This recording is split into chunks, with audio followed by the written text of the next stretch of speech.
Hello and welcome to Season 3, Episode 39 of Conservation Conversations with BirdLife South Africa. I am your host, Melissa Whitecross, coming to you live from a rather wet Johannesburg this evening.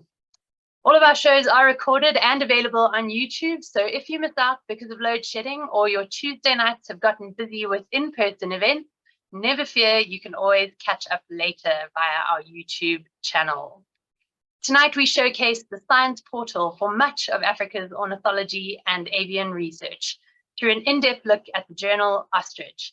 But before we get to the launch, just a reminder to communicate with us using the chat and Q&A feeds in Zoom or the comment feed on Facebook Live, and we will answer your questions at the end of tonight's webinar.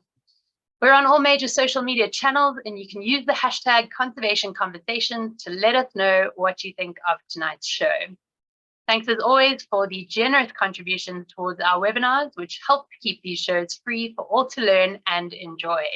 You can simply visit the Quicket page or EFT BirdLife South Africa directly and use the reference webinars with your name.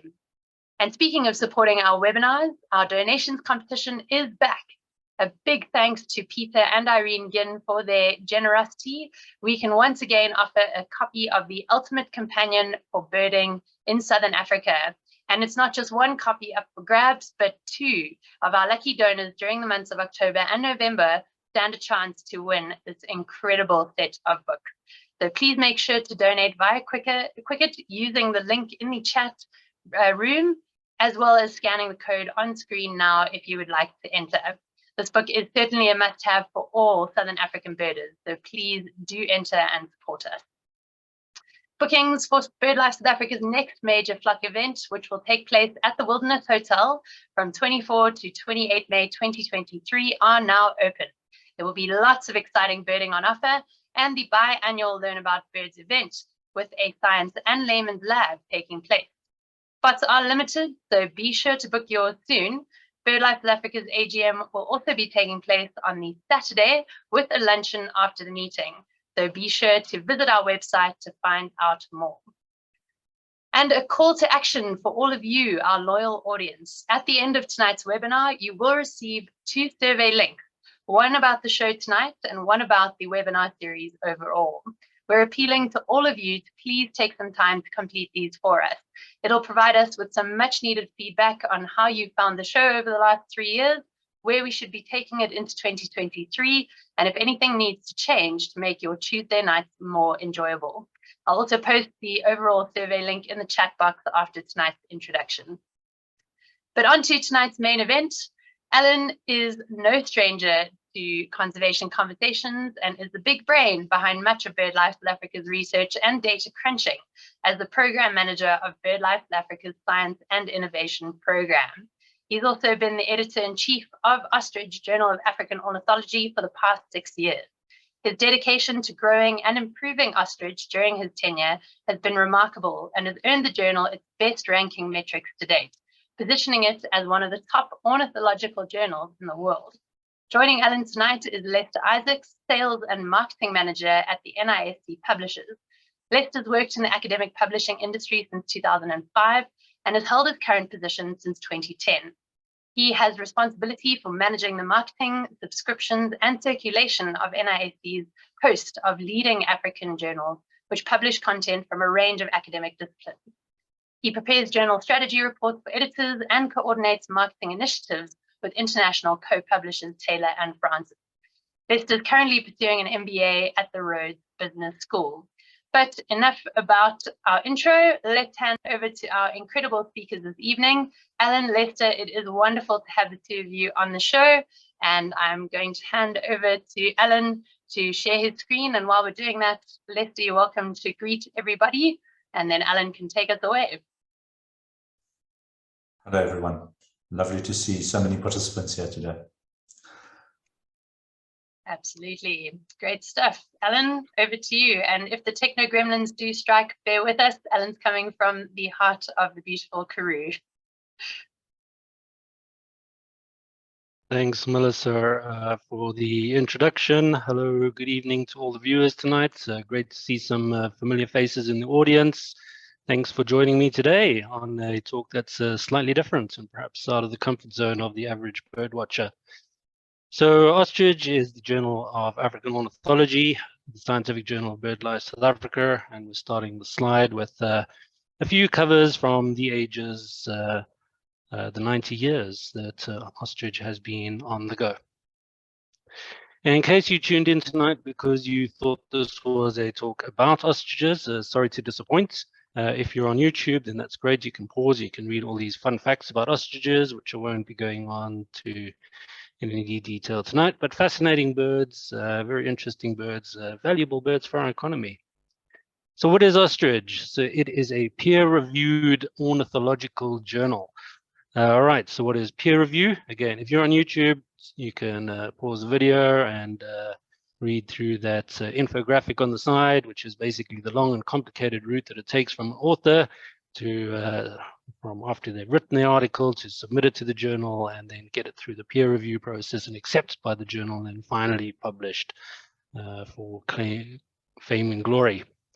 Perhaps also just a definition of science. So that's the intellectual and practical activity encompassing the systematic study of the structure and behavior of the universe. So for instance, if you've had the unusual encounter of watching perhaps an ostrich eat the eye of an elephant, we can't go and say that ostrich eats elephant eyes. We're going to have to do a food choice experiment where we offer a bunch of ostriches, elephant eyes, rhino horns, jelly beans, and perhaps a bowl of fruit, and see what they like to eat and when, shuffling things around. But in essence, Ostrich is a place for ornithologists to host their research. So Ostrich today is one of the oldest journals on the African continent, and it is currently co-published by South African publishing house NISC. That's Lester and Company, and in conjunction with the international publishing house Taylor and Francis. We're very proud of the fact that there are no author submission fees, and authors have a choice as to whether they can publish via the traditional methods, giving copyright to the publishers, or choosing to host articles open access. Open access is a way of sharing your article online, but it does involve paying article processing fees. So for Africa's ornithologists, traditionally they use the normal copyright waiver submission for hosting their articles with the journal. We've increased the turnaround time to first decision, and NISC and the publishing houses offer very professional typesetting and hosting facilities so that the articles are shared and distributed widely in a consistent format. And again, Lester will talk in more detail about the value that a professional publishing house brings to the journal. And in 2020, we achieved our highest ever impact factor of 1.36. That was reached in 2021, maintaining a +1 impact factor for the last period as well. Impact factor is basically the way that journals measure success against each other. So where did Ostrich come from? What are the beginnings? Well, it nearly started in 1905. The South African Ornithological Union was founded in that year and nearly called the journal Ostrich, but there was sufficient opposition from the founding members at that time that they just decided to call it the Journal of the South African Ornithological Union. It was a very different time for ornithology, as evidenced by the image over here. We're still in the age of collecting and sampling and categorizing and making lists, and things have come quite far since then. So Ostrich formally started in 1930 with the formation of the South African Ornithological Society, so not union now, but society. So the union faded away with the First World War and then started going again in 1930 and managed to survive through the Second World War, which is a major achievement. When the society was formed, they only had two objectives. It would be to promote greater interest in ornithology and welfare of birds in Africa, and the publication of a journal to further those purposes, and that journal is Ostrich. The first edition was mostly just the Constitution and an article on bird sanctuaries. And here we've got the cover of that first publication.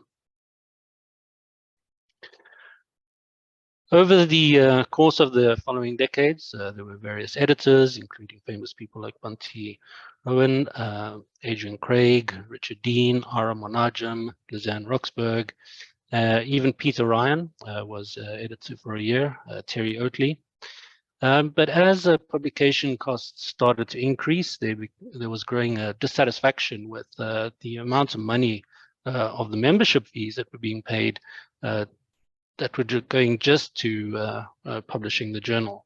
As a result, the decision was taken to host the journal with a professional publishing house, and so the management of the journal was transferred to NISC in 2003. Local publishing house, a great set of people, and they partnered with Taylor and Francis in 2009 for the online hosting and the extensive set of additional services that that publishing house could bring and offer to Ostrich. So the publishers do many things. They basically make the articles look very pretty, professional. They host things online, and they compete in cyberspace in order to get maximum exposure for the authors.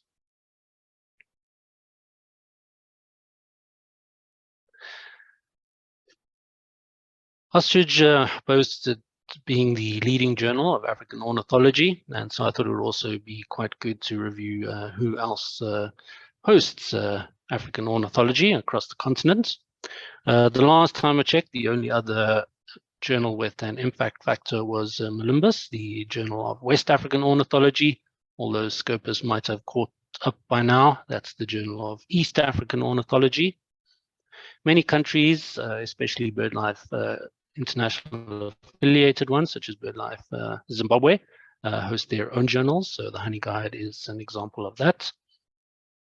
Within South Africa, there are alternative places to host ornithological observations, such as Les Underhill's biodiversity observations, or the new journal of the Fitzpatrick Institute, Afrotropical Bird Biology.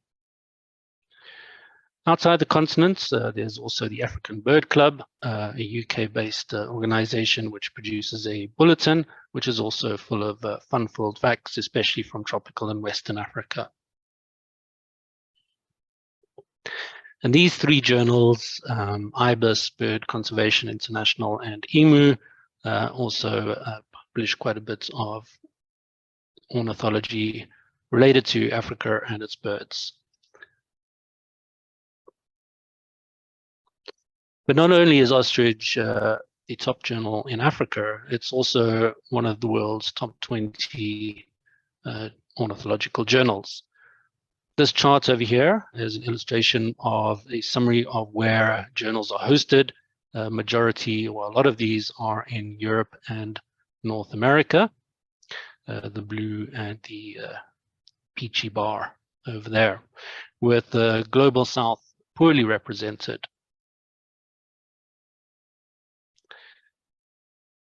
This table over here, we won't go into too much detail, but the color codes sort of match. So this is the top 20 ornithological journals by impact factor and H factor, and the dominating colors are pink and blue, representing the journals of Europe and North America. The Global South is represented by EMU, the gray bar, which publishes a large amount of research from Australia, Australasia. Asia is represented by Avian Research, previously Chinese birds, and Ostrich in all alphabetical order there. So H factor shared with marine ornithology, avian biology, Ardia and Ardiola, representing Africa. I've also just highlighted the fact that Bird Conservation International hosts many articles from Africa or about African birds. Ornithologia Neotropical at the bottom represents South America's birds. As Melissa's mentioned, Ostrich is doing very well. This is a screenshot of our statistics according to the journal ranking site Simago. SJR is a prestige index, and we're increasing our prestige over time. In terms of total documents, fairly consistently over the last decade or so, We've been publishing 4 issues a year with an average of 10 articles, making 40 articles per year. Important for our scientific journal is that that work is noticed and cited by other researchers. That creates the impact factor, and those indices have been going up. That all translates to the major chart in here, being the blue one, which shows the increasing in citation rates over time, which is the premise of the impact factor.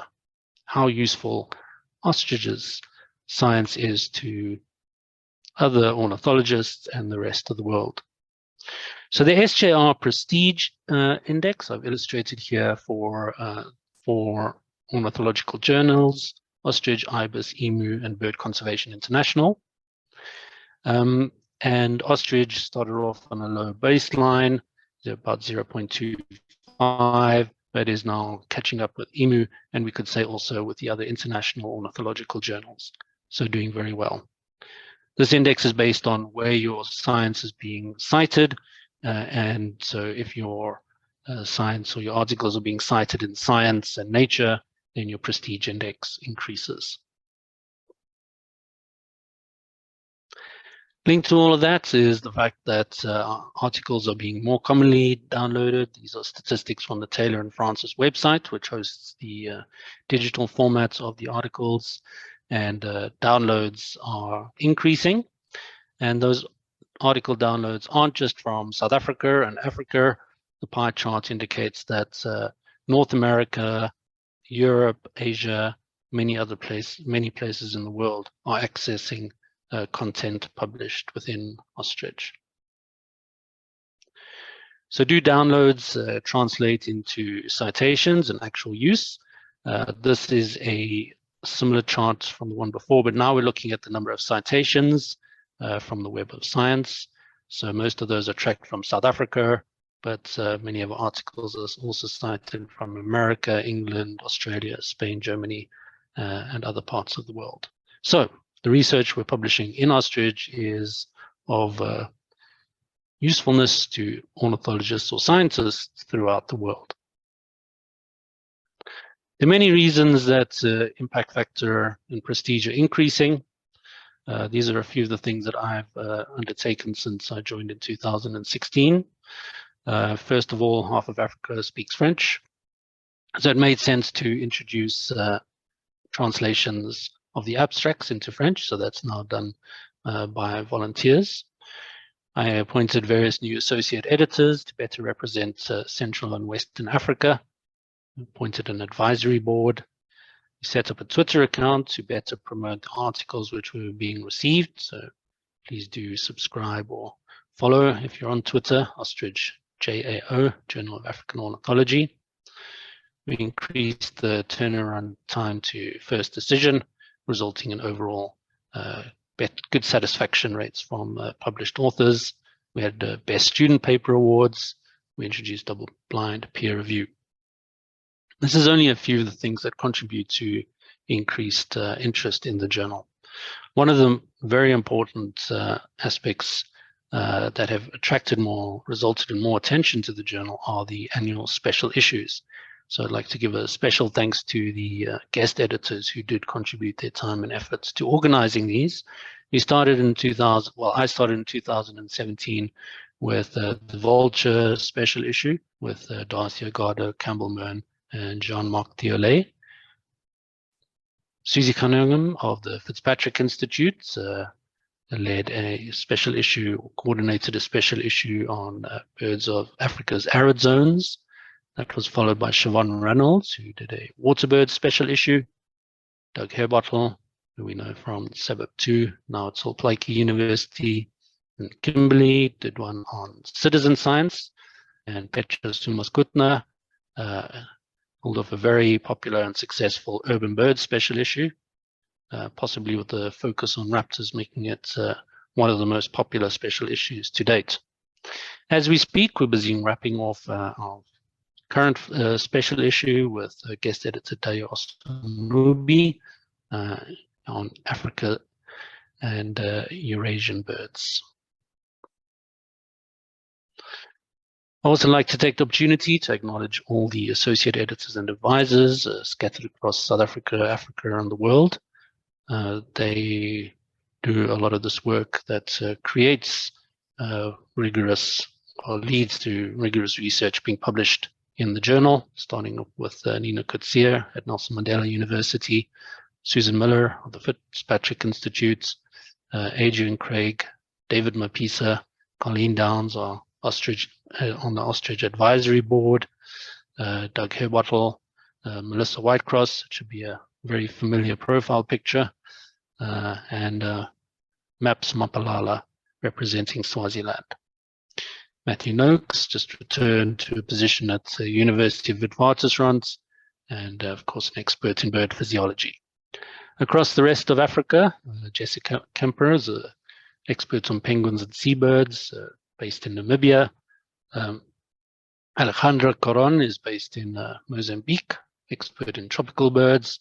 Manu Shuiwa and Solidoye Iwajomo are at Aplori in Nigeria, and Imad Cherqui, based in Morocco. He's on the advisory board and does a lot of the abstract translations into French.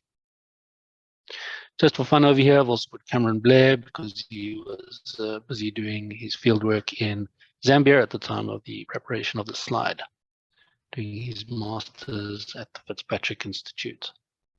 Across the globe, we're also very well represented. So starting off with Krista Oswald, Canadian, doing research in Israel, Jerry Huntley, Richard Shirley, based out of England, Ulf Otterson, straddling both Africa and Sweden, Michel Louet from Belgium, a very famous tropical biologist from Central Africa, now retired, discovered several species.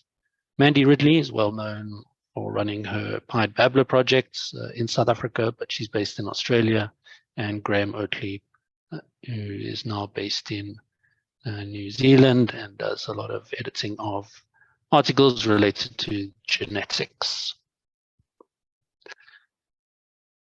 To finish on my part of the presentation, I was just going to focus on some of our most popular articles, or at least a selection of articles that have been most downloaded over the past 12 months, but published over the past 3 years. As mentioned, Petra's special issue on urban birds has been very popular. South African raptors in urban landscapes, attracting 600 downloads.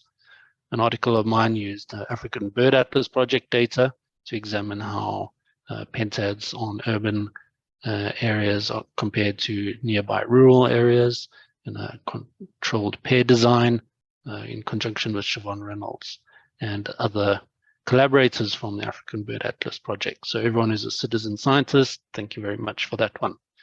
Sanya Rose is well known to members of the audience, especially everyone who's involved with atlasing. She's deals with a lot of the communication, just finished her fieldwork, was just handed in her master's on Agulhas long-billed lark, and the article on COVID-19 and that impact on citizen science has been very well cited and very well read. Those of you based in Cape Town will have heard of the Red-winged Starling project running out of the Fitzpatrick Institute. A fairly popular article was by CB master student Taylor Rizzi, supervised by Susie Cunningham. A Southern Perspective on Urban Birds was an editorial by Petra, which focused not just on the articles in the special issue, but offered very valuable insights as to how the Global South offers complementary models to understanding birds, often framed from the Global North perspective. A little bit of surprise for me was how popular this article has been on Egyptian goose to honk or hiss, and covering call complexity in that particular species. The article on the Madagascan jacana, ecology conservation, it's rare that a single species paper gets so well cited, but I think in this case here, the fact that the article was published open access makes these things easier to read and download. Nina Coetzee published some of her research from her postdoc years, looking at the impact of putting out bird feeders on nearby fynbos, and an article which was an editorial looking at The best student papers, also quite popular. That one referring to Christian Brunk's paper on the bearded vulture with possibilities for reintroduction across the country. And finishing off this particular list with Adrian Craig's Urban Birds of the Eastern Cape and Observations from Makanda.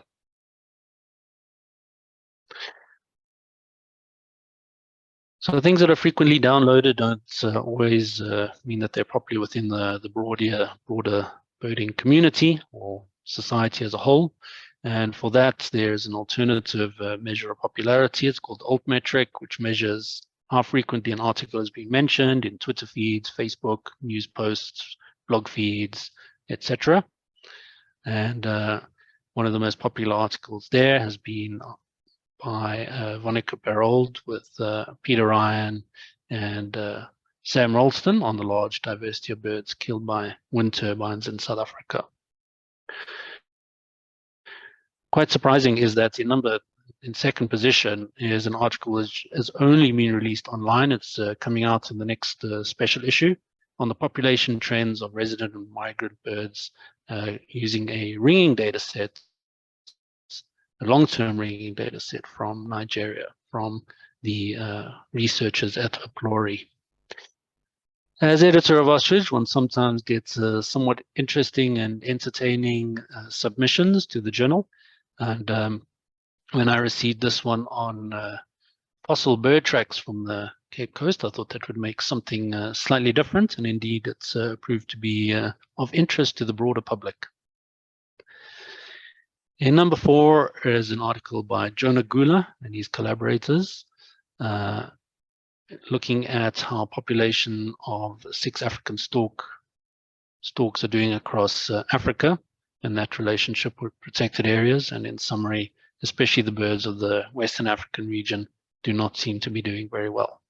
And last but not least, not too sure what red is in the altmetric circle, but the study on spectacle weavers has attracted a lot of interest using that particular metric.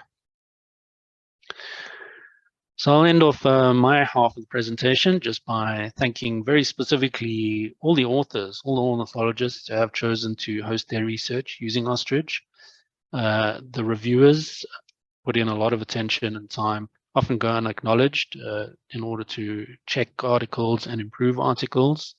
The associate editors, all our subscribers and readers, also the photographers contributing cover photos, and Adams West students for this particular image of an ostrich. If you want to submit your article, there's the link over there, or just Google Ostrich Journal of African Ornithology. And if you want to read us, similar strategy, we'll go to T&F Online.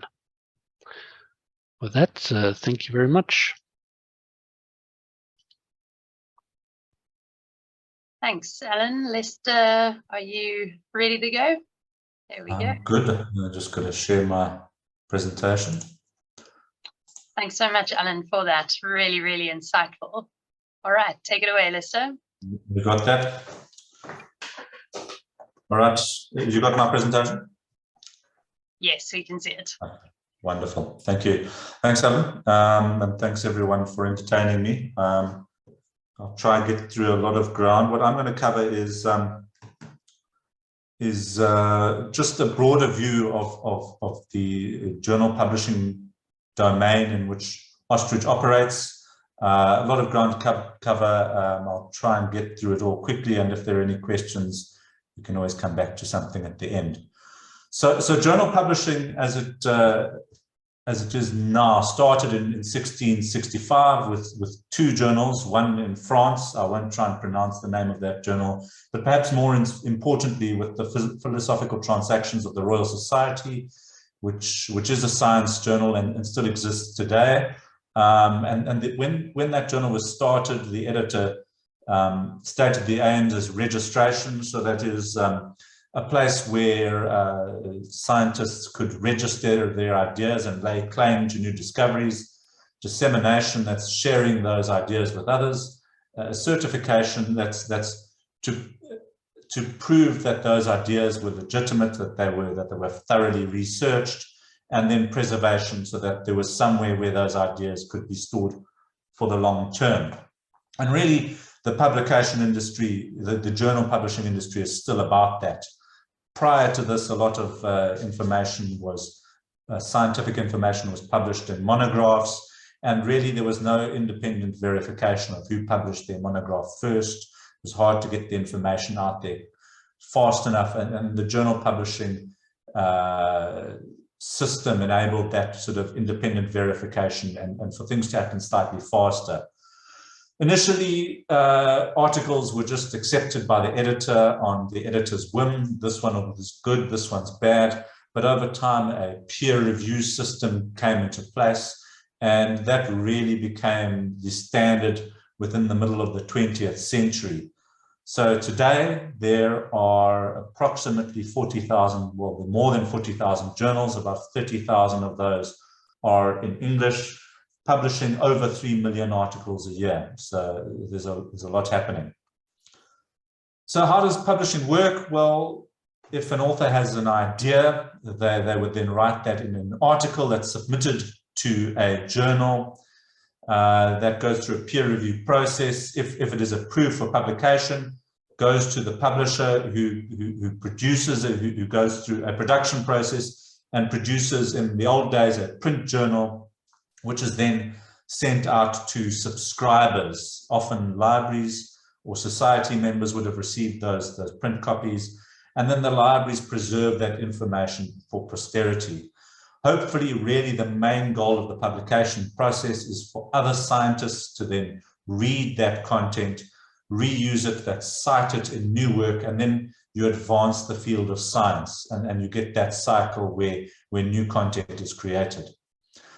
In terms of the peer review process, that first step, this is a basic peer review process that a journal in Ostrich an article in Ostrich may go through, that's submitted to the editor, who may send it to an associate editor. They make a decision as to whether it's suitable to go to review. Two reviewers would look at that article, make a recommendation.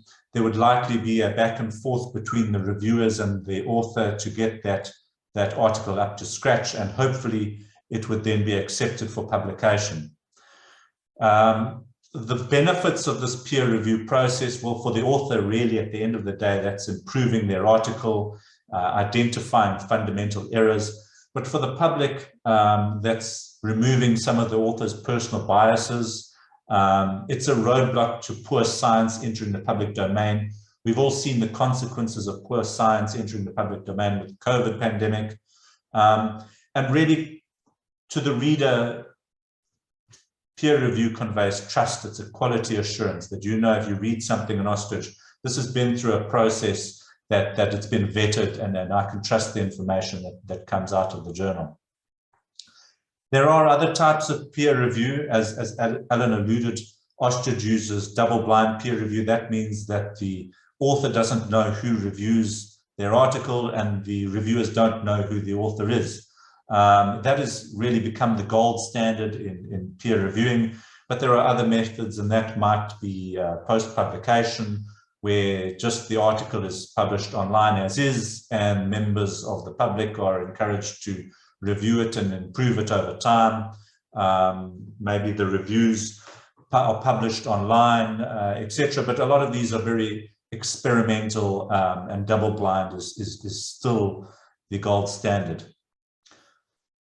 So once an article is accepted, that then comes through to NISC, and we copy edit the journal. It's something that we're known for as our differentiator as publishers. We still use editors with postgraduate qualification and discipline-specific understanding, who then are able to engage with that article at a meaningful level.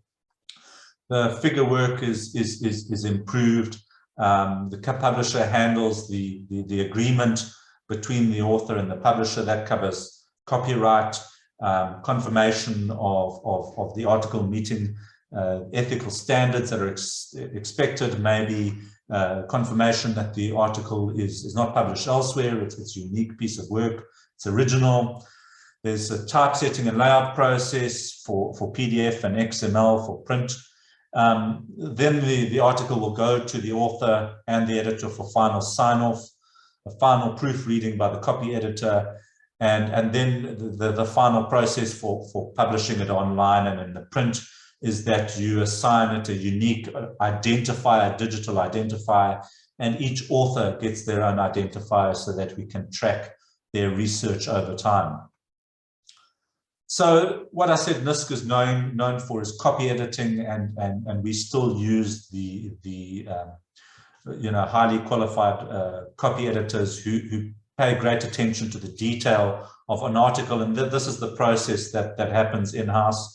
Applying the journal style, ensuring consistency of that style, language checking that the writing makes sense, and that's where having a relevant postgraduate qualification helps, and verifying completeness of the referencing. Now, a lot of what a lot of publishers do these days is that this process is done through artificial intelligence. We believe that it's still necessary to have that human interaction to get those articles up to standard. And why is that important? Well, we believe that as a publisher of African research, each article deserves to be seen in its best possible light. We're quite passionate about African research and getting up to standard so that it can compete on a best footing internationally. Most authors are first-time authors, postgraduate students who don't have experience and need that extra support to get their articles up to standard. Maybe they're not first language English speakers, and our staff are experienced in dealing with this context. And really, I would encourage you to ask an author who's had their article published with NISC, and you will find out that we really do care and add a lot of value through this production process. Sorry, I've jumped forward. In terms of innovations in the 21st century, there's been two big innovations, and that is digital publishing. In the past, and a journal like Ostrich maybe would have a circulation of 100 or maybe even 50 subscribers. Now it's available online to thousands of universities who may have thousands of users. There's also improved speed. You don't have to wait for your print copy to arrive in the post. So science is speeding up. You get that information out faster. And there's improved functionality. You've seen all the metrics that Alan has displayed, those and usability that does help the usage and the user engage with the content. The logical progression of that online digital publishing has become open access, where content is available free beyond subscribed institutions, and really that would then take your usage to the entire internet using world for those people who are interested in the content. And another part of open access is then, because that content is no longer a subscribed content, the authors can retain copyright in that article and make that available for reuse in different ways. So really, open access has been growing substantially. We've seen that 30% of articles published across the globe in 2019 were open access, and that is growing. However, there are some challenges with open access, and that is with regards to funding. 7% of industry funding for publishing comes from open access articles, even though 30% comes from open access, even though 30% of the content is open access. And a lot of that funding is from philanthropic initiatives. So there's questions about sustainability as priorities change. Nevertheless, it is on the rise. Most open access is funded in Europe at the moment, but we do see changes within the local industry, which may mean that in future we may be publishing a journal like Ostrich Open Access. One has to see where we can go, fully open access. So at the moment, as Alan alluded, we publish two types of journals where the entire journal is open access. That's really challenging in an African environment to get authors who are able to pay for publishing. And at the moment, most journals that we publish are subscription funded, with the odd option of publishing an open access article. What we do to mitigate that is we participate in various philanthropic initiatives, such as African Journals Online. There are others, Research for Life, for example, but African Journals Online is one we're particularly proud of because we've been involved with it from the start. We were instrumental in founding the organization. And what that means is that if you are from a low-income country, you can register with African Journals Online and read Ostrich and all of our journals for free of charge online. Another problem with open access has been the rise of predatory journals, that is, journals that somebody just sets up online. There's no production, no peer review that takes place. They take your money, put your article online, and that really doesn't help the advancement of science at all. An initiative that has been started to act against that is the Directory of Open Access Journals, and that is basically just a registry of journals which are published open access, where there is recognition that due process does take place. So, from a publisher's perspective, what's really changed in terms of the publishing process in the 21st century is we're getting involved in the entire publication cycle. So we are now involved in author writing support. We run workshops for African authors where we bring them to South Africa and really support them through a week-long philanthropic workshop. Other publishers are providing detailed online support to authors and likewise. From an evaluation point of view, submission and review systems have changed the game for the peer review process. Ostrich makes use of the industry-leading peer review system, which is Scholar One, but we also offer editor support and training. As Alan would have been alluded to, the live metrics, the online publication is very different to what it was in the past. You now see those supporting metrics. You can publish your article with reams of supporting data, links to other interesting articles. So that functionality has increased. We no longer just sell subscriptions. We promote journals. There's journal articles, press releases through social media, etc. We're involved in the preservation space through those various initiatives listed, where if a publisher goes out of business, that digital record of content published in Ostrich will remain online in perpetuity. And then with regards to the reuse space, a lot of those metrics that Alan has been showing, we're analyzing that and sharing that with editors so that they can improve journals and improve the quality of publication over time. Just touching on, and I know we're running short on time, just touching on our collaboration with Taylor and Francis. It's quite unique internationally to have two publishers that may be rivals in other circumstances collaborating. Ostrich benefits from the collaboration because it gets access to those different competencies that each publisher brings to their collaboration, and each publisher in this regard, some of these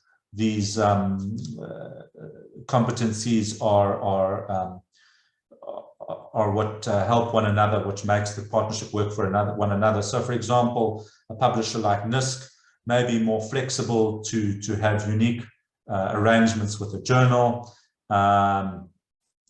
We're able to transact in local currency, offer local support, whereas a publisher like Taylor and Francis may have a much larger staff complement, have specialist expertise, the technology. We were able to publish online, Ostrich Online, for the first time in 2003, but really the technology has moved on since then, and being with a big publisher like Taylor and Francis helps us keep up to date with that. Industry trends, although the USA may still be ahead of China economically, we've seen that in terms of article publications, China is producing more content, more articles than the USA per year. And we see that the Asian growth, if you look on the right-hand side to the countries further down the list, India has moved into 4th place. So in terms of research output, Asia has seen a significant growth. If we look at where Africa stands in regard to this growth, and this is now just focusing in on science article output, really we're an insignificant player in the global science conversation. But if we zoom in, that's not to say we don't matter and that we're not growing. African science output is growing as a share of global research output, up to 3% in 2019, and we can see that growth in sub-Saharan Africa and South Africa too. If we zoom in particularly to biology, plant and animal biology, which is the domain in which Ostrich operates, we can really see that there's an outsized contribution in this domain where Africa is producing 6% of global research and South Africa up to 2%, which is quite impressive. So this is really a strong point for South Africa. Just a brief view of some of the other African countries. Really, we see all African countries are improving their output. This is from a different source. This is not just science. This is global publishing, but particularly of interest is the growth of Ethiopia and Ghana, who've done a lot of work recently. Nigeria have a lot of universities, so you would expect a higher output out of Nigeria, actually. So citation, you would have heard Alan refer to citation as really a measure of how well your articles are doing. And the goal of scientists is to get their work cited. It means that your work matters, other people are interested in it. And so if you look at the performance of African science journals on the left-hand side, really they're performing to the global average, and they're improving every year in terms of citation. And sub-Saharan Africa and South African research is outperforming the global average. So really, we're producing quality content on the continent, which actually matters to science. Looking at the graph on the right-hand side, and this is all academic research, just to position South Africa in terms of other countries, recognizable countries. You can see we're outperforming first world countries such as Japan on measuring citations. Another global trend has been global collaboration. So this is where on a research paper there are authors from more than one country. And on the map on the right-hand side, one can see that in 2015, 21% of articles had researchers from more than one country. And that went up to 23% globally. But if you look at South Africa's contribution, in 2019, 57% of authors of articles had some sort of global collaboration, 60% in sub-Saharan Africa. And that's really impressive. The leading countries with which South Africa collaborates are the USA, UK, Germany, Australia, and France. Those are actually the leading global collaborators, possibly Australia sneaking up the list there for South Africa due to maybe a lot of expats in Australia and also them being an English-speaking nation. In terms of collaboration with Africa, what's really encouraging to see is that South Africans are the leading collaborators in research in other parts of Africa, which is great that we can be a part of that growth that is starting to occur in African research. Thanks very much, everyone.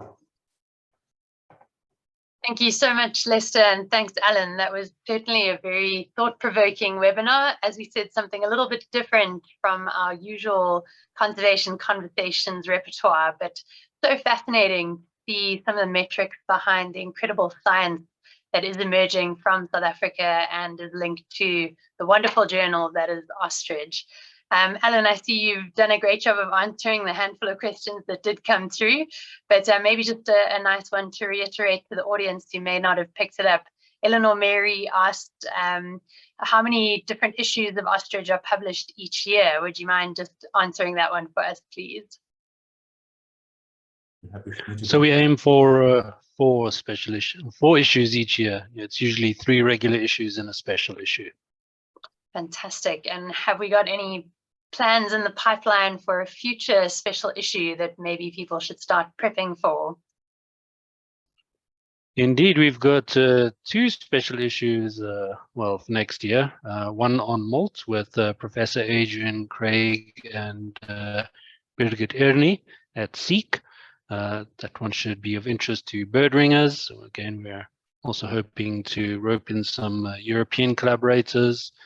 Molt tells us a lot about the life history of a bird, and it's quite surprising how little is published on the subject. And again, here's an example of South Africa doing very well in terms of leading our knowledge in terms of that particular field with the Underhill zucchini molt models, a global standard in terms of trying to understand when molt occurs and for how long. The other issue for next year is a memorial issue to Richard Dean, who sadly passed recently, one of our most well-known and respected ornithologists in Africa, co-editor of Robert 7, and a prolific arid zone ecologist. Brilliant. Yeah. That one with Peter Ryan and Colleen Seymour.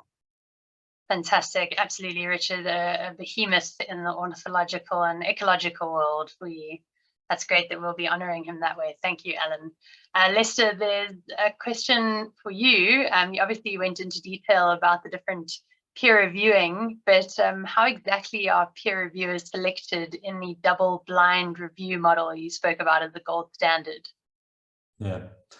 So the peer review process is that the editor being an expert, or the associate editor being an expert in the field, would select 2 peer reviewers from their network that they're familiar with. What has changed recently with those online submission systems is that those are interrogating databases of similar research and pulling out suggestions for appropriate peer reviewers for authors who have published articles similar to the one that has been submitted. And that does help the likes of Alan and those associate editors to expand the list of reviewers and bring in new reviewers into the system and get diverse feedback. Fantastic. And I'm sure Alan, as the editor-in-chief in Ostrich, has had his formulas for picking peer review and assigning associate editors. Alan, do you want to elaborate on that at all?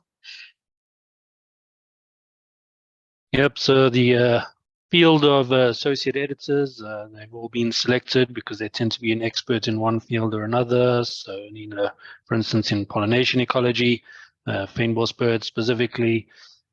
So the general task is to get the associate editor who's at least experienced in that particular ornithological article that's been submitted. And as Les said, you either select from people who you already know who are established in the field. Otherwise, the software does exist to suggest people based on similar articles from a wider circle, an international circle of scientists. Brilliant. Thanks, both. Lester, this one's for you from Jonathan. He's mentioning, you obviously spoke about these predatory journals, and he really appreciates your overview of the publication process, but what are your thoughts in terms of society journals versus for-profit journals. And I guess he's really relating this to the open access discussion. Do you have any thoughts on how we can better support the society journals? Yeah, so certainly a lot of the journals that we publish are society journals, and the majority of them are. And many of the for-profit journals are society journals, which societies have been unable to publish themselves. I suppose it's much like a cottage industry, where those are then transferred to a publisher that has the economies of scale to enable profitable publishing. But certainly there are still journals which societies try to publish themselves, and some do successfully, very successfully, and those tend to be the bigger societies can be quite successful and set up their own in-house publishing arms that enable them to publish those journals. How can we support them? Well, you know, that's certainly, if you're in the field of science, offering to peer review for those journals will help. You know, a lot of those journals which are not for profit are often funded. So looking at the ways they're funded, and just supporting them in whatever way you can. Difficult to say. I'm not in the not-for-profit domain, but yeah, they are very different to the predatory journals. Often those are run out of a back office somewhere in some seedy part of the world, where somebody sets up a number of journals in the hope of conning somebody to submit to them. Absolutely. I think I've lost count of the number of, dear Dr. Whitecross, we saw your publication, send it to us, emails I get in my inbox. Very annoying. But Alan, I see Rob Simmons has commented when you put up your list of most downloaded papers. He noted that it was only really from the last few years, with the most cited papers being biased towards 2020. Do you want to just elaborate on how you got to that metric of most cited papers? I think you said you'd captured the last 3 years worth in putting that slide together. Yeah, Rob was clearly wanting his very influential paper from 2007 to be on that list. So thanks, Robert, for your contribution to Ostrich. And yes, of course, the longer an article is online, the more likely it's going to be, well, it's going to gather more citations with time. So yeah, so the ones which were published in 2020 would have a slight advantage in that sense. There's various ways of scoring articles and looking at the articles. That was just an illustration of some of the papers which have been published recently, which might have been of interest to our viewers tonight. Absolutely, and I'm going to end off with a question to both of you, because I would love both of your ideas on this thought. Lester, you sort of mentioned the voice of Africa can get a bit lost on the global publishing stage, but we are slowly climbing out of that less than 2% contribution.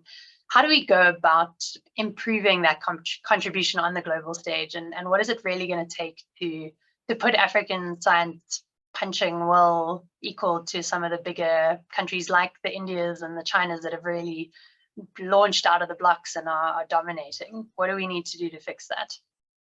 I think to a degree we are fixing that. And what we have to recognize is that we're starting from a very low base, and we are punching above our weight, and we do see that growth is outpacing international growth. I think over the last 10 years, the one metric I looked at was 100% growth in research output compared to 30% global growth.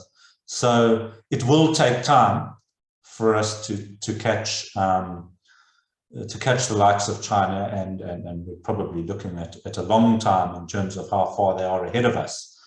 But in terms of how do we get there, that's really about supporting those young postgraduates who are coming out of research institutions in other African countries, getting them involved in global science, mentoring them, collaborating, and really that's how you get them involved in the system, help them publish articles, teach them the skills, and not just the publishing skills, but the science skills as well, and really that will snowball. Those individuals go back into their own spaces and pass those skills along, and I'm no doubt we'll continue to see that phenomenal growth we've seen in the last 10 years.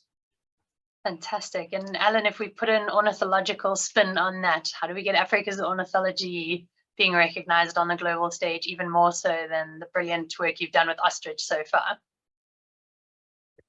Well, it was the topic of discussion at a local roundtable at the International Ornithological Congress. It's certainly a topical question. It's going to be, again, the topic of roundtables at the upcoming Pan-African Ornithological Congress. How to get African ornithology heard is a big question, and various solutions on the table. Mentoring is a big one. Collaboration is another, and trying to fix the big funding gap between implementing ornithology and getting it out into the journals. We've got many challenges in Africa, and some of them are not always appreciated by the international audience. Absolutely, and really looking forward to that upcoming Pan-African Ornithological Congress, getting all of Africa's ornithologists together, and I'm sure some phenomenal science, much of which will hopefully be published in Ostrich in the years and months to come. Alan, just in wrapping up, I see Ted's asked, where does one access these articles? Can you explain, for those who are interested in learning a bit more about Ostrich and reading some of its articles, how one can go about accessing that? Well, physical copies either via subscription or pop down to the Niven Library if you're in Cape Town, or BirdLife South Africa offices. We also host physical printed copies in all those locations. Digital access through the Taylor and Francis website was the link in my last slide. Not straightforward. You'd have to do a bit of Googling in order to get the digital copies. But otherwise, also stay tuned on our Twitter account. We will post links to forthcoming articles as they hit the press digitally. Thanks. Brilliant. Well, in closing, guys, any last comments? We'll start off with Lester and then give Alan a chance just to close off before I round off tonight officially. Thanks very much, everyone. Having worked with various editors of Ostrich and seen society members' names come through across my desktop screen over the years, and authors, it's nice seeing some of the names pop up in the chat. It's been a great experience. I do feel as somebody who's been involved with the journal for 18 years or so, I believe, as I've been part of the journey, and it's nice getting a different view of what's happening in the BirdLife space. Absolutely. Alan? Thanks again to all the viewers for sticking it out and getting a backdoor view as to what happens and everything that goes on into creating the physical printed journals. I think that it's really great that in an era where so many articles, well, journals are going purely digital, that we've got NISC on board to actually still physically publish those. I think it's something I'm quite proud of, that we are still actually doing. Thank you to all the many players. Absolutely, and thanks to the two of you for the incredible hard work that you've done over the years to make Ostrich what it is today, and may it continue to grow from the wonderful foundation that you've laid as editor-in-chief, Alan. And I believe they are advertising for a new editor-in-chief. Is that correct, or have they twisted your arm to stay on a bit longer? I am looking for a replacement. Basically, it's a lot of work being the editor-in-chief, and with the full-time position at BirdLife, struggling to get everything done at the standard at which I would like it to be done. So the idea is that I will fall back in the ranks of Ostrich. I will still be involved, though. Awesome. Well, all power to you and good luck with the hunt for the new editor-in-chief. And if you are tuning in and you're keen, do get in touch with Alan. I'm sure he'd love to get your CV and start looking for that next follow-on editor-in-chief. But without further ado, thank you, Alan. Thank you, Lester. What an interesting evening. I certainly learned a hell of a lot, and it's great, as you say, Alan, to get that backdoor view of the incredible science coming out of Africa and being published in our wonderful journal, Ostrich. But do join us next week. Alan, I believe, is going to be back with us, and he'll be sharing some of the incredible science and citizen science work that's gone into South Africa over the last while, with Jessie Nasuri joining him. It's going to be another fantastic episode, so do join us next Tuesday. I can guarantee you will learn a whole lot more. And if citizen science is your thing, this is one that is not to be missed. So without further ado, thank you so much for spending yet another Tuesday night with us. We really do appreciate it. Do fill out that survey as you exit tonight's webinar. We really appreciate your time and effort on that. And keep your eyes on the skies, keep enjoying those birds, and we'll be back next week, Tuesday, with yet another episode of Conservation Conversations with BirdLife South Africa. Thank you so much, everyone, and good night.